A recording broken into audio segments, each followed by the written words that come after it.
নওগাঁবাসী চাকরি প্রত্যাশী ভাই বোনেরা আসসালামু আলাইকুম। স্বাগতম জবস বিটি 24/7 এ। আপনাদের জেলা প্রশাসকের কার্যালয়ে নওগাঁয় একটি বিজ্ঞপ্তি প্রকাশিত হয়েছে। আমরা পুরো বিজ্ঞপ্তিটি নিয়ে আলোচনা করব। তবে অনুরোধ করব যারা আমার এই চ্যানেলে প্রথমবারের মতো এসেছেন, আমার এই চ্যানেলটিকে সাবস্ক্রাইব করে পাশে থাকা বেল আইকনটিতে ক্লিক করবেন, কেননা আমি আমার এই চ্যানেলে প্রতিনিয়ত সরকারি চাকরির বিজ্ঞপ্তিগুলো প্রকাশ করে যাচ্ছি। আর সেই সাথে যারা ফেসবুকের মাধ্যমে আমার এই ভিডিওটি দেখছেন, আমার এই পেজটিকে ফলো করে পাশে থাকবেন। তো আসুন কথা না বাড়িয়ে মূল ভিডিওতে চলে যাই।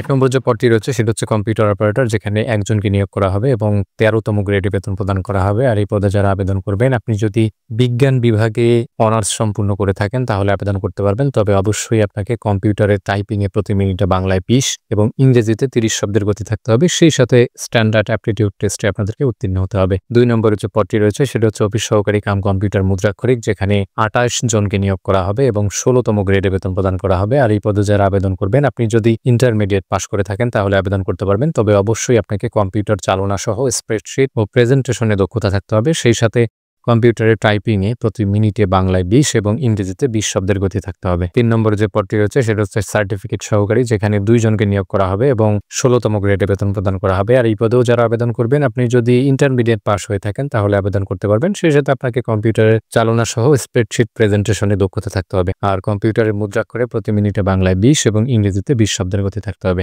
4 নম্বর যে পদটি রয়েছে সেটা হচ্ছে অফিস সহায়ক, যেখানে 14 জনকে নিয়োগ করা হবে এবং 20তম গ্রেডে বেতন প্রদান করা হবে। আর এই পদে যারা আবেদন করবেন, আপনি যদি মাধ্যমিক স্কুল সার্টিফিকেট অর্থাৎ ম্যাট্রিক পরীক্ষা সম্পূর্ণ করে থাকেন তাহলে আবেদন করতে পারবেন। 5 নম্বরে যে পদটি রয়েছে সেটা হচ্ছে নিরাপত্তা প্রহরী, যেখানে 18 জনকে নিয়োগ করা হবে এবং 20তম গ্রেডে বেতন প্রদান করা হবে। আর এই পদে যারা আবেদন করবেন, আপনি যদি কোনো স্বীকৃত বোর্ড হতে মাধ্যমিক স্কুল সার্টিফিকেট অর্থাৎ ম্যাট্রিক পরীক্ষা সম্পূর্ণ করে থাকেন তাহলে আবেদন করতে পারবেন। তবে অবশ্যই আপনাকে সুস্বাস্থ্যের অধিকারী হতে হবে। 6 নম্বর যে পদটি রয়েছে সেটা হচ্ছে পরিচ্ছন্নতা কর্মী, যেখানে 3 জনকে নিয়োগ করা হবে এবং 20তম গ্রেডে বেতন প্রদান করা হবে। আর এই পদে যারা আবেদন করবেন, আপনি যদি জুনিয়র স্কুল সার্টিফিকেট জেএসসি পরীক্ষা দিয়ে থাকেন তাহলে আবেদন করতে পারবেন। 7 নম্বর যে পদটি রয়েছে সেটি হচ্ছে বেয়ারার, এটি সার্কিট হাউসের জন্য, যেখানে একজনকে নিয়োগ করা হবে এবং 20তম গ্রেডে বেতন প্রদান করা হবে। আর এই পদে যারা আবেদন করবেন, আপনি যদি কোনো স্বীকৃত বোর্ড হতে মাধ্যমিক স্কুল সার্টিফিকেট বা সমমানের পরীক্ষা অর্থাৎ ম্যাট্রিক পরীক্ষা সম্পূর্ণ করে থাকেন তাহলে আবেদন করতে পারবেন। তো এই ছিল বিজ্ঞপ্তিটি। আর এই বিজ্ঞপ্তিতে শুধুমাত্র নওগাঁ জেলার স্থায়ী বাসিন্দা যারা রয়েছেন, অর্থাৎ নওগাঁ জেলার প্রত্যেকটি উপজেলার প্রত্যেকটি ইউনিয়ন থেকে নারী এবং পুরুষ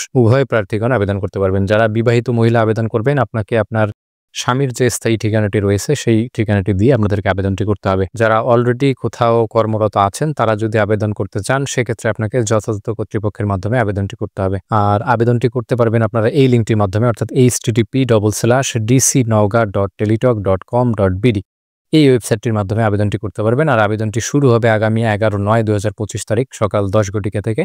আর আবেদনটি শেষ হবে আগামী 12/10/2025 বিকেল 5টা পর্যন্ত। উক্ত সময়ের মধ্যে আপনাদেরকে আবেদনটি করে ফেলতে হবে। আর আবেদন করার 72 ঘন্টার মধ্যে আপনাদেরকে পরীক্ষার ফিটি কোনো টেলিটক সিমের মাধ্যমে প্রদান করতে হবে। 1 থেকে 3 নং ক্রমিকের জন্য আপনাদেরকে 100 টাকা এবং টেলিটকের সার্ভিস চার্জ 12 টাকা সহ সর্বমোট 112 টাকা প্রদান করতে হবে। এবং 4 থেকে 7 নং ক্রমিকের জন্য 50 টাকা এবং টেলিটকের সার্ভিস চার্জ 6 টাকা সহ সর্বমোট 56 টাকা 72 ঘন্টার মধ্যে প্রদান করতে হবে। আর টাকাটি কিভাবে প্রদান করবেন সেই সংক্রান্ত ইনস্ট্রাকশন এখানে দেয়া আছে। আপনারা বিজ্ঞপ্তিটি আপনাদের জেলা প্রশাসকের ওয়েবসাইট থেকে ডাউনলোড করে ভালো করে পড়ে বুঝে তারপরে আবেদন করবেন। আর অসম্পূর্ণ এবং ত্রুটিপূর্ণ আবেদন কিন্তু সম্পূর্ণরূপে বাতিল বলে গণ্য হয়। সুতরাং সারা বাংলাদেশের যে কোনো জায়গা থেকে যদি আপনারা ঘরে বসেই সম্পূর্ণ নির্ভুলভাবে আমাদের মাধ্যমে আবেদনগুলো করে নিতে চান, সেক্ষেত্রে আমাদের স্ক্রিনে দেওয়া হোয়াটসঅ্যাপ নাম্বারে আমাদের সাথে যোগাযোগ করবেন। আমরা আপনার আবেদনটি সম্পূর্ণ নির্ভুলভাবে করে দেব। তো সেই পর্যন্ত সকলেই ভালো থাকবেন, সুস্থ থাকবেন। দেখা হবে আবারও নতুন কোনো বিজ্ঞপ্তি অথবা আপডেট নিয়ে। আল্লাহ হাফেজ।